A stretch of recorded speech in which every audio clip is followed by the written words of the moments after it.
Welcome everybody to tonight's home clinic. A home clinic is where we grab one quality coach and he presents on one specific subject for you guys to enjoy, and he usually does that from home. If you guys have been enjoying this series and would like to see it continue, we want to ask that you would like and subscribe below. Those things certainly help us to grow and is kind of that feedback to say this is a good thing. Keep this coming.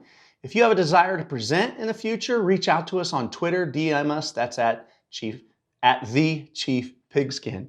All right, without further ado, tonight's home clinic. Hey, what's up, Chief Pigskin? It's Coach Blair again, and I'm here for another YouTube home clinic. Today we got Coach Corby Milleson from Emporia High School in Kansas. So how are we doing today, Coach? Doing great. How are you? Good. So he's going to talk about his offense for us, so he can share the screen, and the floor is his. All right. Well, thanks for having me today. My name's Corby Milleson. I'm the head football coach at Emporia High School in Emporia, Kansas. We're a 5A school, which is the second largest in Kansas. We've had a pretty fortunate run these last few years. We've made it to the second round of the playoffs, 3 out of the last 4. If anybody has any questions, my email is showing up there kind of choppy. My phone number, and you can follow me on Twitter at Coach Milleson. I'll share anything I got and anything that you want out of this presentation for sure.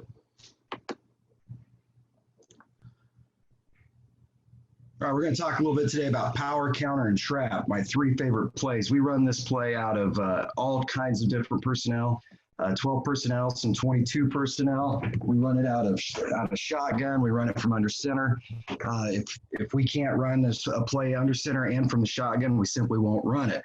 But for us, power is our number 1 play. We probably call counter more, but we love the attitude that we try to set with power. Okay, so everything for us starts with our core values, which on Twitter we always hashtag it with EATCD, which is effort, attitude, toughness, character, and discipline. Everybody has those anymore. Nobody really cares. But what is important that I wanted to share with you is our offense is fairly complex for our opponents, we feel like, but really simple for our kids. We only ask our offensive linemen to learn a handful of things. We ask them to learn 5 run schemes. We try and pair those up so that it's easy as possible to learn. We want them to learn about 2 pass sets, and then we want them to learn about 2 screen plays. So linemen ultimately have to learn about 9 different things. And then we combine that with our running backs. We ask them to learn 5 paths. They've got a power path, they've got a counter path, a sweep path, a veer path, and an ISO path. And then our wide receivers about 5 to 7 things, 5 to 7 different concepts. We'll tag some RPOs, and we try to keep it simple, 1, 2, 3, numbering wide receivers from the outside in. We don't get a whole lot fancy with knife and stuff like that in the RPO game.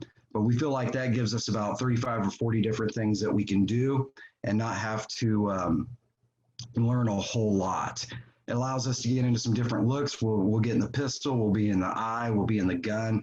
We'll use 10, 11, 22 personnel. For our kids, it's really tough on the quarterback. Our quarterback's got to be a pretty heady player because his footwork changes based off his alignment. The fullbacks, we don't mess with a whole lot. We tell them they can align anywhere they want as long as they can be successful, just align for success. And then our tailbacks, we tell them, especially in the gun, you can align anywhere you want. We typically don't call pistol or offset 2 or offset away. We just let the tailback align there. Quarterback has final say, though. If the quarterback doesn't like where you're aligned, he wants you somewhere else, he'll just simply move you, and then the play's going to be off and running.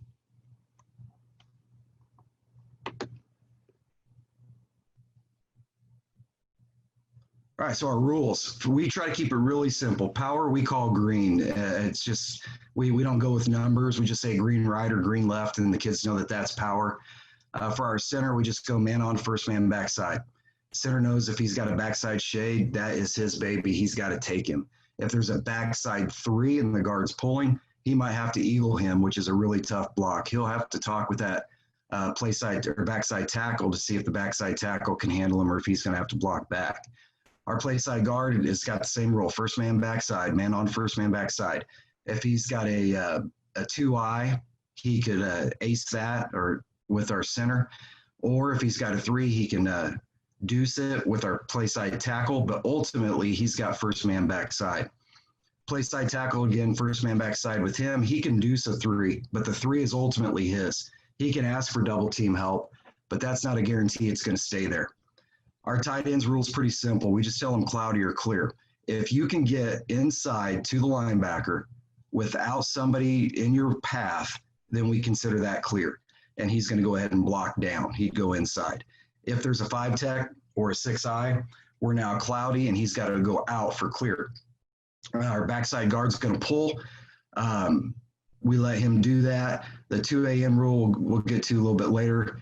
And then backside tackle, the technique we call is a ninja block. So he's going to check B and hinge and take care of somebody coming out tight off the edge. Fullback's pretty easy. He's got the wham block. He's going to kick out the first outside the play side tackle. We want him to put his helmet in the hole, just so that we can go ball you man type concept and keep that guy from crossing his face.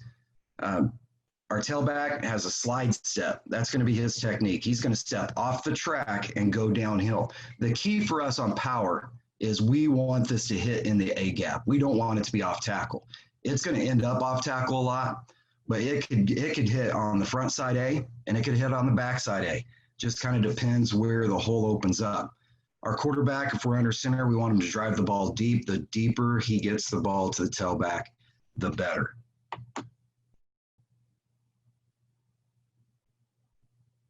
Okay, so this schematically is just what we just talked about.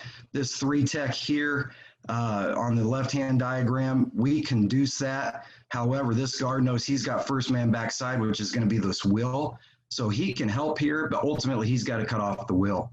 Tackle's got to take care of the 3 tech. He can again ask for help. Since there's a 5 tech here, the tight end would consider this cloudy, so he's going to block out to clear. We've got the wrap block by our guard, so we're going to skip pull on this so that we stay square, and wherever that hole ends up, we're going to be searching for the mic. Hinge block on the back, wham with our fullback, and then we slide step and press the A gap with our tailback. If we were running it to the backside, ultimately these two would have to communicate to go 2 for 2 on this mic and this 3 tech. If we can't get to the 3 tech, or if we can't get to the 3 tech, the center's got to get him. And we'll just let that mic run free and we'll take our chances with him. If this tackle can cut the 3 tech off, we like that a whole lot better. Pretty easy angle here on the shade. And then we want to kind of veer path this with this play side tackle to take care of the willy here. Our wham block from our fullback, a skip pull again, and we're going to lead up and look for first thing that shows. We really want this guard when he pulls to look inside out. A lot of times if we're running weak side against a 4-4, and we do quite a bit, we'll get into twin set and try and pull this overhang out. If that overhang's trying to sneak in and be that extra fitter, then the guard will go ahead and take him, whoever the first threat is. But ultimately, we might have to eagle block here and let a man run free. And then sometimes this guy can sneak in, and we've got to watch for him as we're pulling around. This is how we drill it. We set up however we want to set the defense up. In this case, we're going against our defense. We're in a 4-4 or 4-2-5, and we'll set up a shade. We'll put 2 linebackers up, and then I'll be at the pop-up so that the kids can read where the hole's going to hit, whether the pop-up closes A gap and they got to go to B, or the pop-up goes to B and now A's open up so that they get their eyes up and aren't just blindly running. I like to put Dynamax balls or medicine balls in these guys' hands rather than shields. The shields, we tend to get our hands a little wide on the shields, and shield holders are notorious for not holding that shield at their chest and letting it climb up over their head. And so when you have to hold a Dynamax ball, you have to hold it into your chest, and that helps get our hands inside. I think you'll see on this. I always like to share drill tape. I always like to share how we drill it too. So we've got a little drill tape here once it loads, and you'll see the pop-up. This was from well over a year ago. Here in Kansas, we haven't started what we consider spring football yet. With the pandemic, we haven't even touched a football, and we'll start camp August 10th. It's the first contact we've had with our kids since last November in terms of football. You can see we're going to block back on the shade, and then our guy's going to pull around with a skip pull. It's the first day that we started working on a skip pull, so they're pretty ugly. but I like how we're getting our hands fitted, trying to get up underneath that Dynamax ball and get to that linebacker. The second step in that progression is we would have that linebacker move around a little bit as if he was reading it, so that we would have to get our eyes on him and adjust accordingly and kind of filter through trash. This, I believe, this was last June. It's a very first day of in Kansas, what we would consider spring football. You see some of them are a little better than others. Our hips are pretty high. We're not getting a lot of contact, or we're not getting a lot of drive that we want out of 56 here. But I think you're getting the concept of how we want to drill this and work it coming around. And once we go to the right, we'll flip it to the left and just drill the other side. All of our guys will drill right side and left side. You know, being a 5A school, we've got about 1,300 kids, but unfortunately, you know, we don't get a lot of kids that want to participate where we're located. There are a lot of kids that are low socioeconomic, a lot of kids that parents won't let them play football. The pandemic has really hurt us. We're sitting at about 60 kids to play football this year. And so we've got to learn both sides of the ball, offense and defense, and our offensive linemen got to learn how to play right side and left side. So 71 here is going to play fullback at Butler County Community College. Was a great center for us when we were trying him at guard. So he's kind of a jack of all trades. He ended up being our best defensive tackle as well. Just working through, trying to keep our head on the play side. I like what 56 does here, where he throws that head to the right, since the play's going left, and trying to give that back a chance. Some game film. Okay, out of the I formation, it's just pro set, and this should hit right and tight and see everything that we want on the film that we did in practice. One of the big coaching points that I emphasize with my coaches is if it's not showing up on film, we really shouldn't be doing it. So what we should see as we roll this back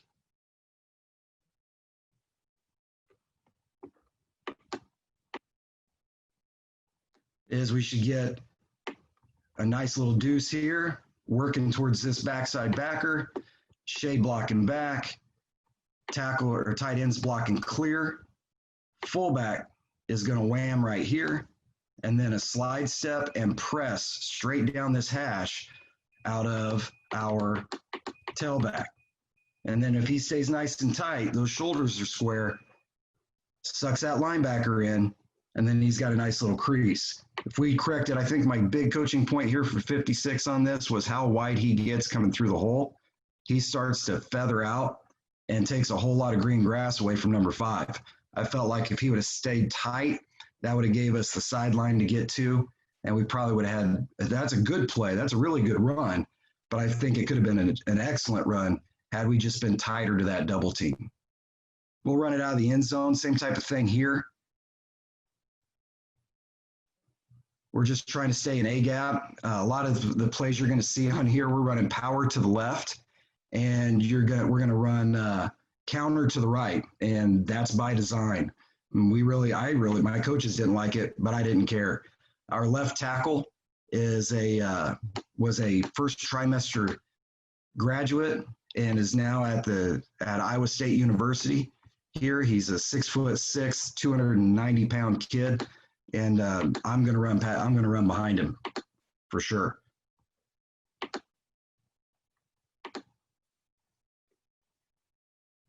We miss a few blocks, and the tailback just makes a great move. Again, we want to press A gap here. That's what we're looking for. We're at a 22 personnel, double tight. We're looking for everybody blocked down. We end up wrapping the guard, or we ended up wrapping the kick out block, which is fine. And it happened to pop, and then 5 just cuts it back across the grain. Odd stack, we'll still run it, 22 personnel. This is an instance where our guard just doesn't hit the hole. You know, we practiced it. We wanted to see it on film. He misses it there. Maybe opens up a little bit late. Before the tailback still hits it and gets a nice little gain.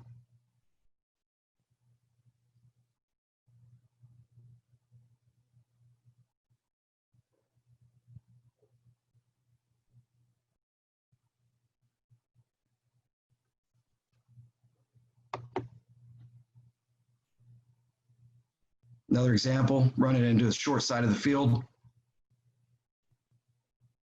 I feel like when we press that A gap, that gives us a chance when things close down, like it does here, that we can still get to the edge. We teach that tailback to to find the hip of that pulling lineman. Find the hip of your lead blocker and get about an arm's length away, and then just ride him.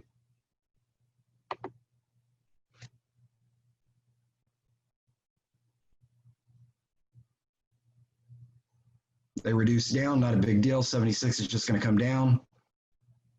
That allows that to pop.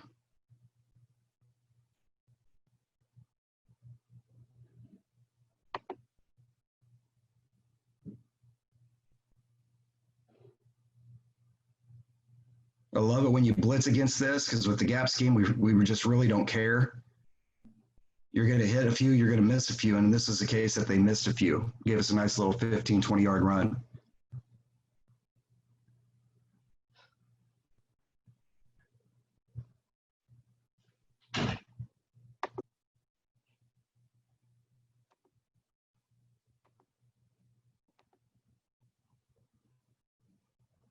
Against the even front, out of pro set.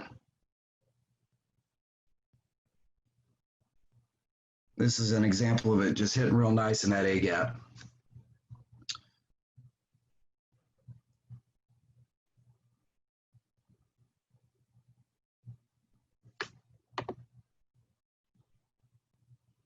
And one where that guard's thinking he's pulling around and it's either going to be a free safety out of this 4-2 or it's going to be an outside overhang. So he's looking for that overhang.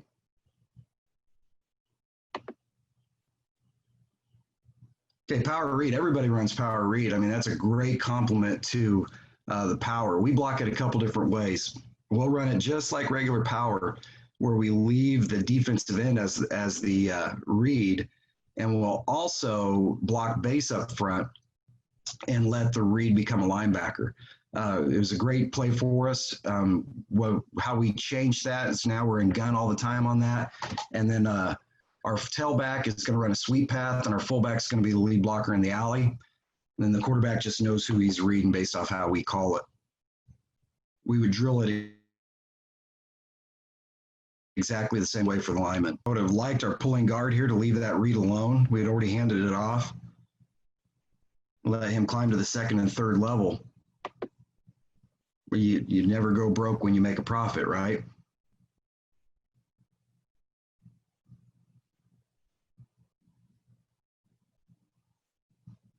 Quarterback reading pulls it. I think he pulled it a little late here.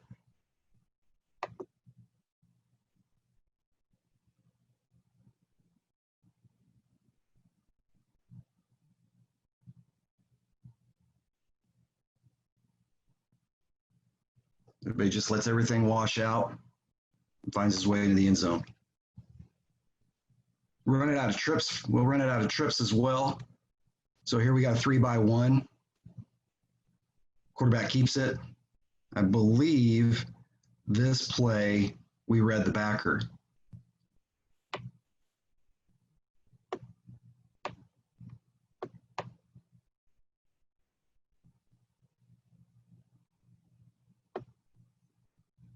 Now still reading the end. Guard does a nice job of getting up the field, gets to the third level, lunges at a guy, but was still enough to kind of shield the safety off.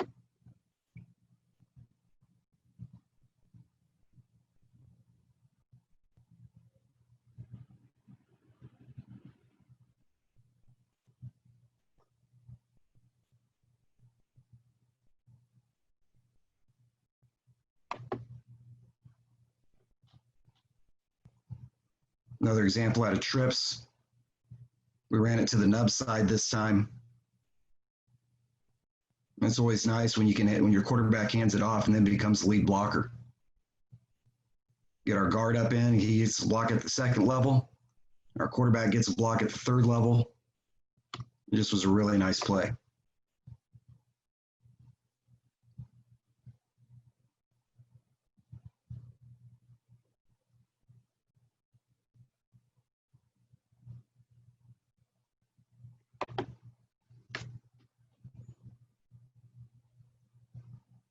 Okay, run it to a tight end out of trips. Same thing. Still reading the end. Or excuse me, in this case, we're reading the linebacker. Went solid with the tight end here.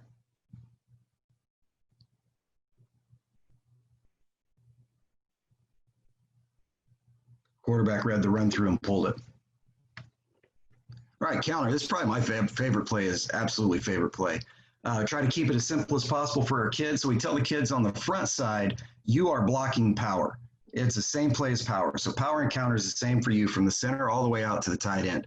Now the backside guard just simply knows that instead of wrapping, now he's the wham block. He's going to block the first to show outside that play side tackle. Backside tackle now becomes the wrap. He's got to get a little bit of depth for trash.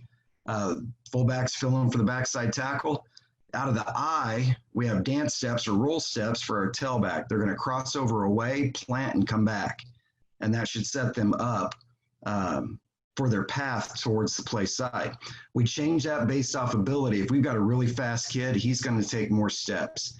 If we've got a slower tailback, he might just jab step. But we really want to get some movement out of those linebackers that want to read backs. Our quarterback's going to open to the fullback and try to stay on the line. We're not going to give a fake to the fullback. We're not going to give him an open hand or anything like that. We're just working to drive that ball as deep to the tailback as we can.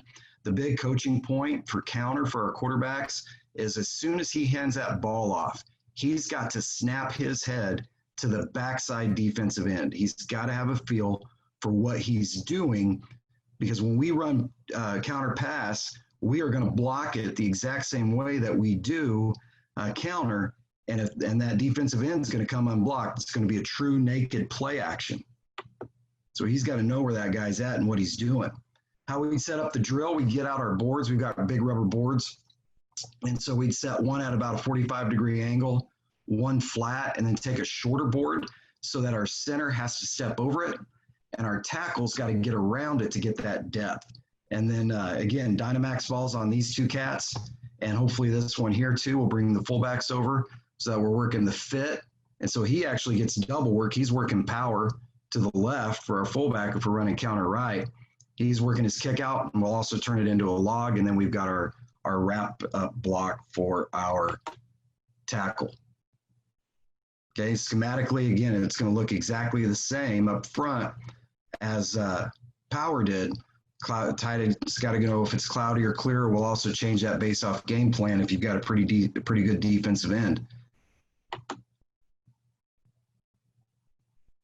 All right, so a little drill film. Our guard here, this is what I liked about having that board to step over, is he bucket steps or steps underneath himself, and he about falls on his face. And then our tackle felt how tight he was and about ran into his backside. That's probably the worst thing I like to see, the worst thing for me to see on a film. So when you run counter and you get a little trash through and your tackle still can't escape. They might be able to pick off one, but they shouldn't be able to pick off two. Like the hands coming in on the Dynamax ball, that way we can get thumbs up, get up underneath the ball, and we got a nice point of contact.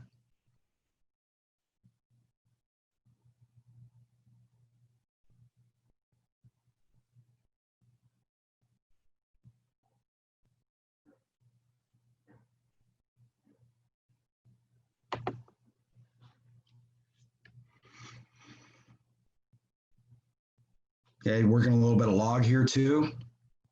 Not everybody will let us kick them out. And letting that tackle feel what that guard's doing, getting that little bit of depth, still staying tight, trying to tug that corner as tight as we can.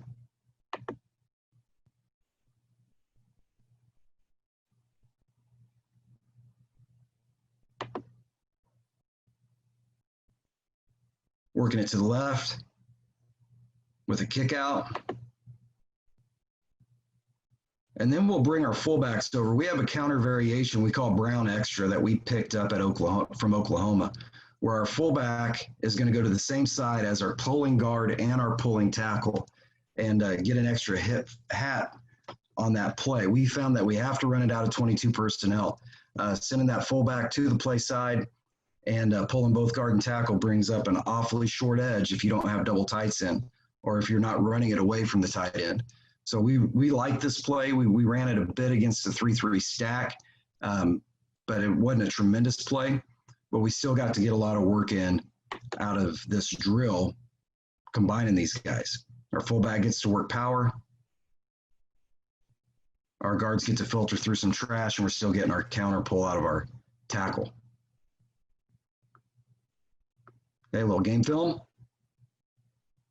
Going cloudy or clear here with our tight end. And again, it's we wanted to hit the A gap. If we hit in the A gap, we really like it. We can always bounce out. And this one does. It hits straight up the pipe.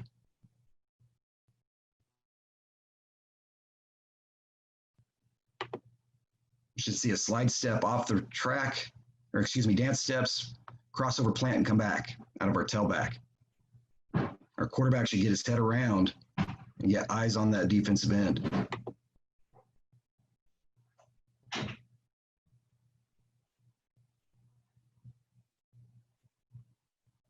Again, it's right in the A gap.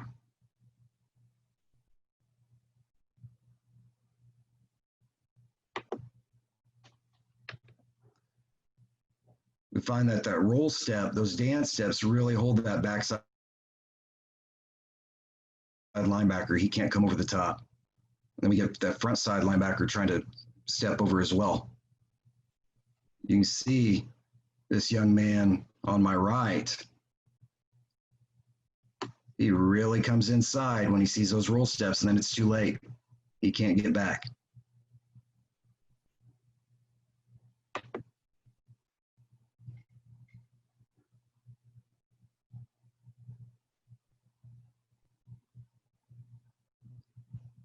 Sometimes it's better to be lucky than good. We try to hold that A gap so that if we do get trashed like right here, he's still got a chance.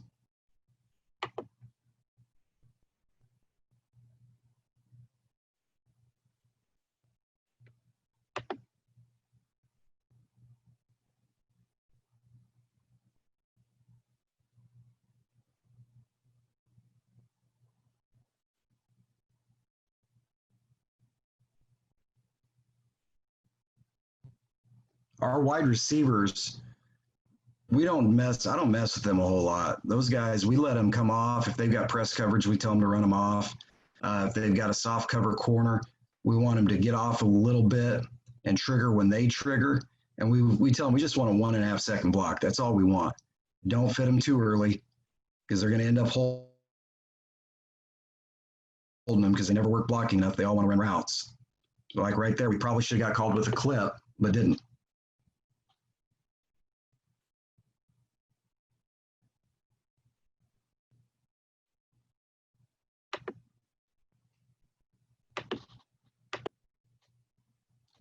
We'll run counter out of trips. So here's a look at trips. We take our H back and just let him be the filler and then run it back to the tight end.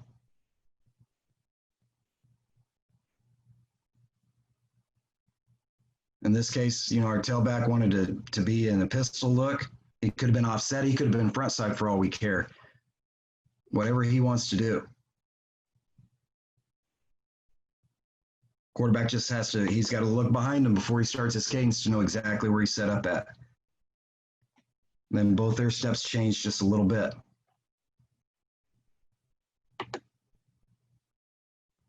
Another look at trips.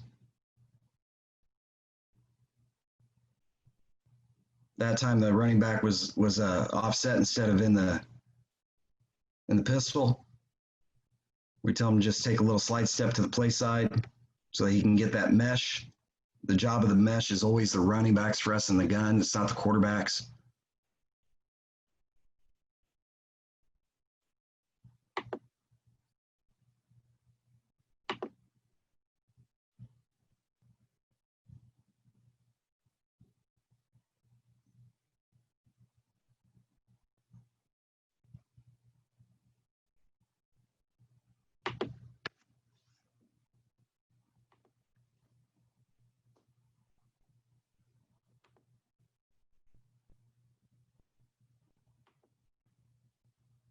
Okay, this is a variation. This is called I think this is brown stretch. This would be counter right, stretch left. So what we're going to see here is our lineman blocking counter to the right.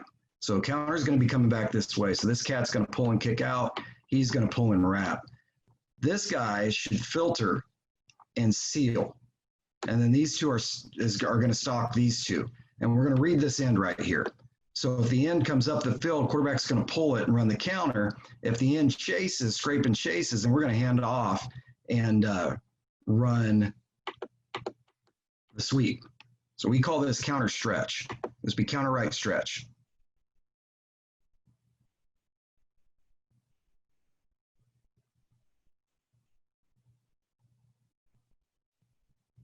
Just a nice little variation. We'll also tag plays like counter Q, where the quarterback and the fullback will exchange responsibilities just to give a different look.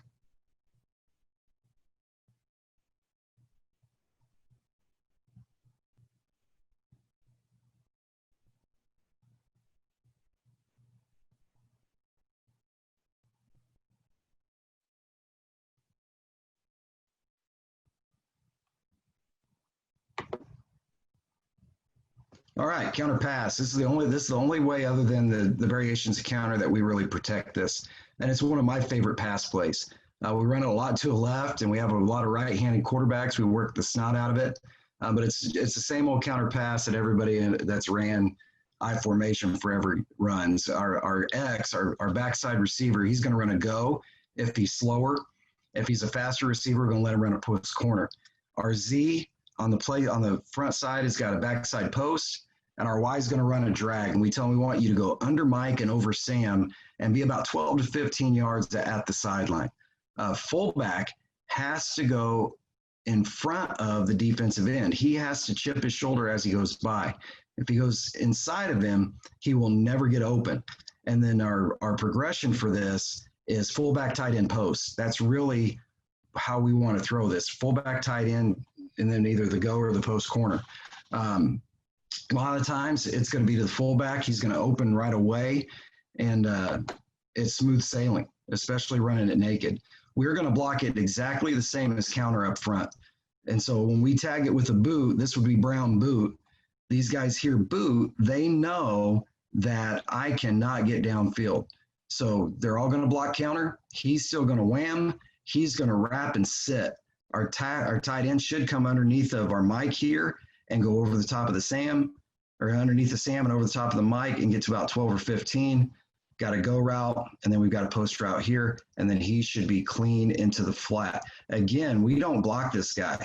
We don't touch him. We just want to get inside or get outside of him and cross his face. So 12's got to know. That's a little bit of a tough throw for a right-handed quarterback, but we make him do it all the time. We do not run that play to the right very often. If you scout us, you'll know in the last couple of years, we run power to the right, we run counter to the left. We run power to the left, counter to the right, counter pass to the left, and trap to the right. Nice little flip to the fullback. He gets a decent little gain out of it.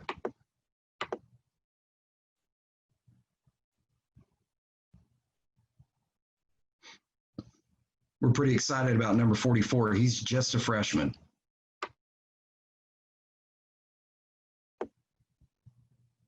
Okay, again, run the same team, two tight end look. If we run it out of two tight end, what we like to tell our guys is we'll change your alignment, but we won't change your assignment. So since he would normally be split out, he's just brought in. Now instead of running a post corner, he's just going to automatically go to the corner. That's what he should do. Number one has a corner. Number two, which would be our fullbacks to the flat. Number three is our backside receiver. He should be to the drag, and the number four should be to the post. Get out of the quarterback's hands quick and let him run.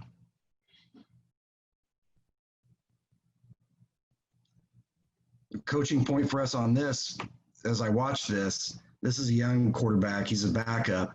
He needs to get to 7 yards. So when he starts making this turn for his boot, we're not real happy with it, or at least I'm not real happy with it from the standpoint of he needs to get right here. Run that back just a hair. 7 yards behind your offensive tackle. So he needs to get somewhere in right here, and he's probably in here. He's awfully, awfully shallow looking. 7 yards, 7 to 8 yards behind your offensive tackle on the fake side, and then downhill, press the line of scrimmage. Yeah, he's at about 4, and that's why that play looked so tight. He's got to get to 7. Get to 7, and then get downhill.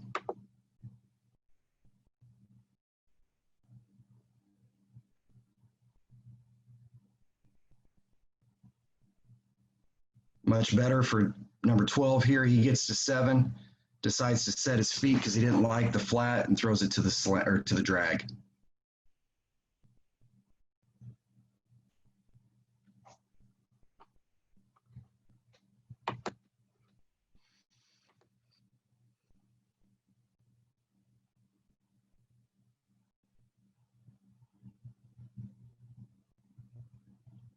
That's what I was this is what I was mentioning. Ooh, this is bad stuff here. This is not good. This will destroy counter pass. If your kids get lazy, and this fullback doesn't fight across the face, like right here, he lets that guy get inside of him. He collisions him, but he throws him into the quarterback. If he gets across his face, the quarterback can escape. So John, our quarterback here, has no choice, none at all, but to try and drop a little, set his feet, and he luckily, by the grace of God, gets that ball out, and that tight end just happened to be where he was supposed to be. The poor angle by our fullback right off the bat. He knows he's got to get to the outside. You've got to anticipate that guy coming hot. That's why we also tell that quarterback, you better snap your head around because you don't know what's going to happen. Tight end makes a pretty good play, just makes a decent catch.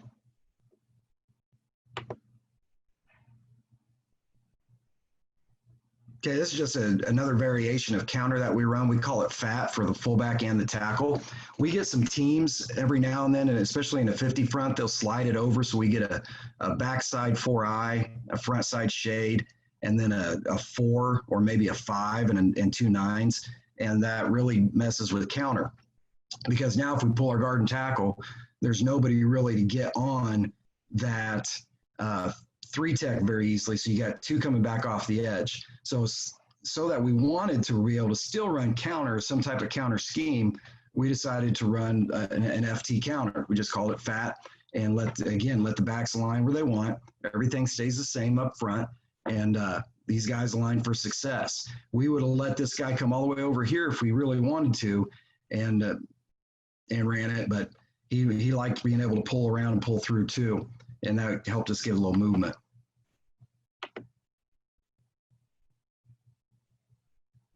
Okay, so the fullback ends up being the wham block. He's just going to run in power from a different angle, seals him in. Fullback seals the end. Our tackle gets around the edge, whiffs on the block. But it doesn't matter. We still had a pretty good run there.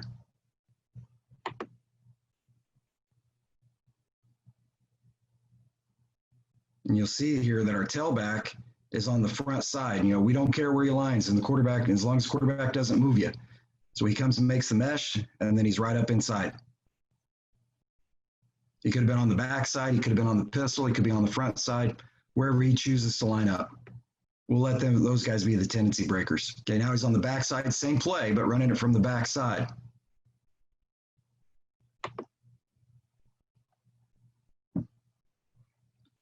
So instead of lining front side this time, he decides he's going, all right, I'm going to go ahead and stack him. We're still going to run fat. He's going to come over, make the mesh, and get downhill to A gap.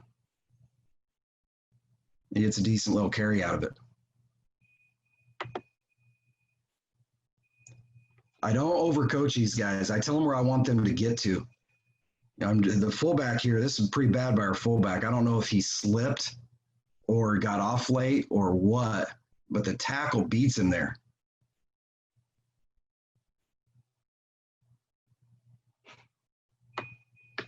Still get a decent run.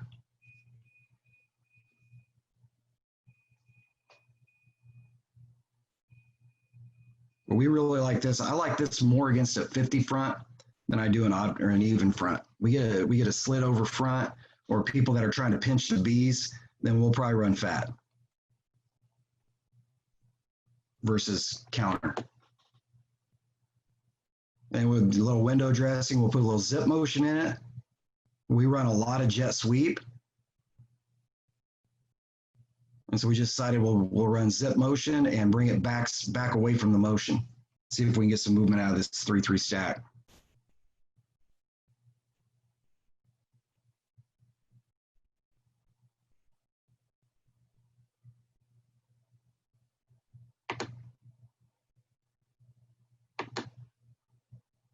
Okay, then my favorite play, this is the last play I got for you today. This has got to be one of my all-time favorite plays because it's such a quick hitter. Just a little bit of fullback trap.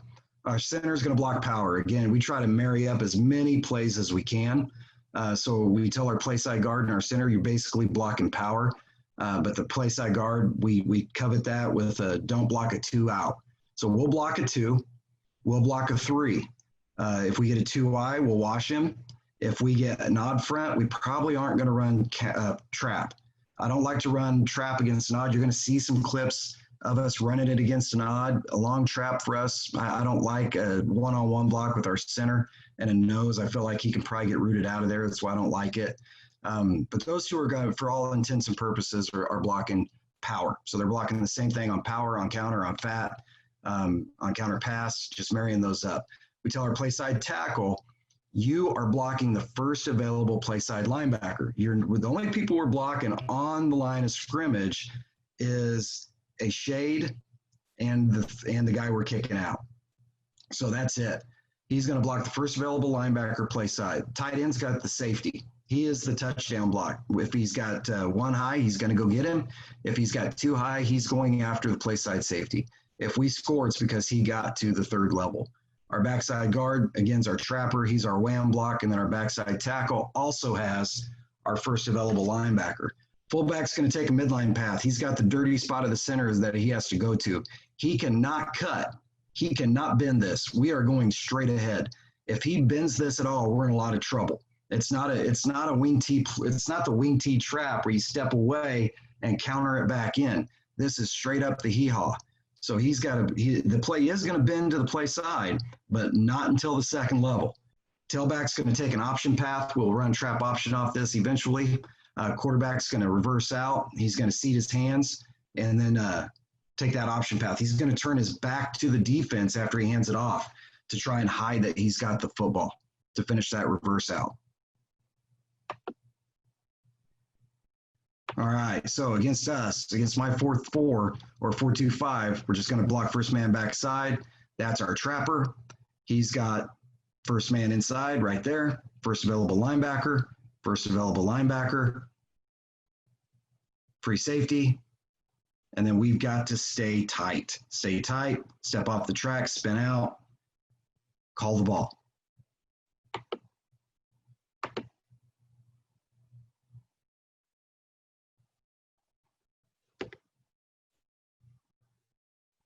We only run trap to the right.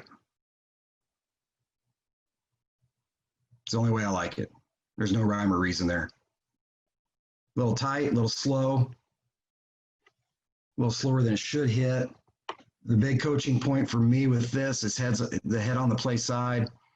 You know, if we're pulling right, we tell that guard if we're pulling right, we want to hit right with our right shoulder pad. If we're pulling left, we're going to hit left. So what we're looking for here is 60. That's not a great block, but it's enough. This left guard here does exactly what we ask him to do. You're pulling right, hit with that right shoulder pad, and we're good. Our play side tackle doesn't get a devastating block on this linebacker, but gets enough of him. He's way, way, way too high. And then we've got both tight ends. Both tight ends are screaming up for that safety. One actually peeled off and went to the corner, which is fine. Then we get a big run out of it.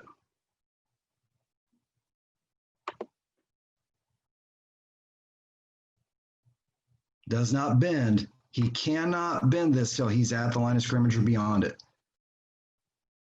It looks like a mess, and every young kid that we have that we try to teach this play to, at this point right here, they don't wait for it to open up. They're trying to bounce it outside or cut it back. This play never cuts back.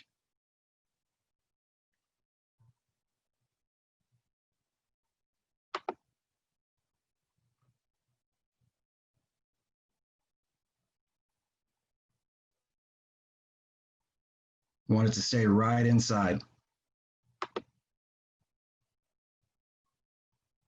Run it to the right. Guard hits right. And sometimes it's going to be ugly. Just like this. This is an ugly, ugly play. But he stays tight and has a chance. Gets it down to the 1. If he bends that at all, he's in trouble. He's not going to get anywhere. He's got to stay tight. Okay, this is against an odd front. I do not like running it against an odd front. I don't like the long trap. It changes the angles. But we ran it here against Junction City, who's an excellent football team, and get a decent little gain out of it.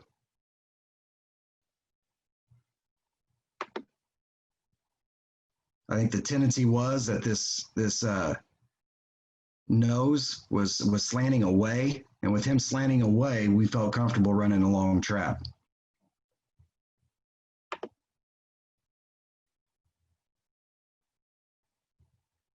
Okay, against 4-4, we run this all day long.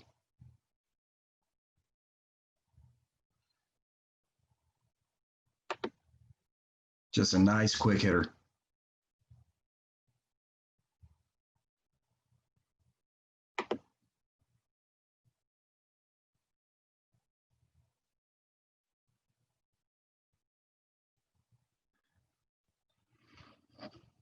This play had a bigger play opportunity, but the tight end, he gets who he's going to, but he's just waiting too long for him to trigger. Just waiting.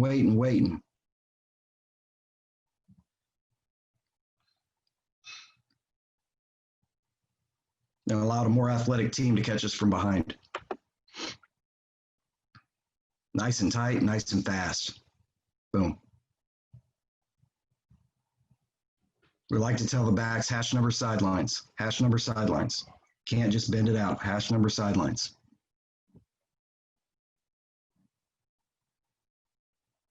Great against a blitz. We're going to lose some of those every now and then. Luckily here, our right guard had his eyes up and stayed with that guy, ends up with a pancake block.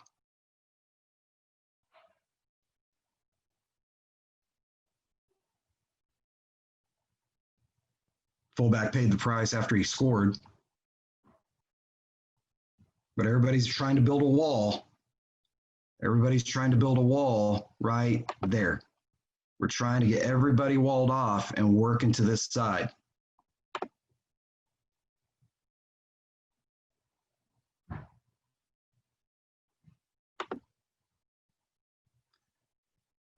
From the end zone.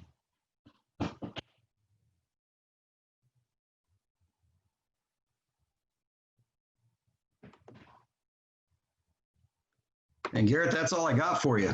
Well, Coach, I think that was good stuff, man. I love seeing the old school football under center, running power, counter, and trap. I mean, it's awesome to watch. Yeah, what's old is new again, I think. I'm seeing more and more teams coming back with those power principles. I love the spread. I do. And be dead honest, we're probably not going to run, based off our personnel, we're probably not going to run a whole lot of this year. We'll probably be more of a triple option team. But this has always been in my DNA, and it'll always be in the playbook somewhere.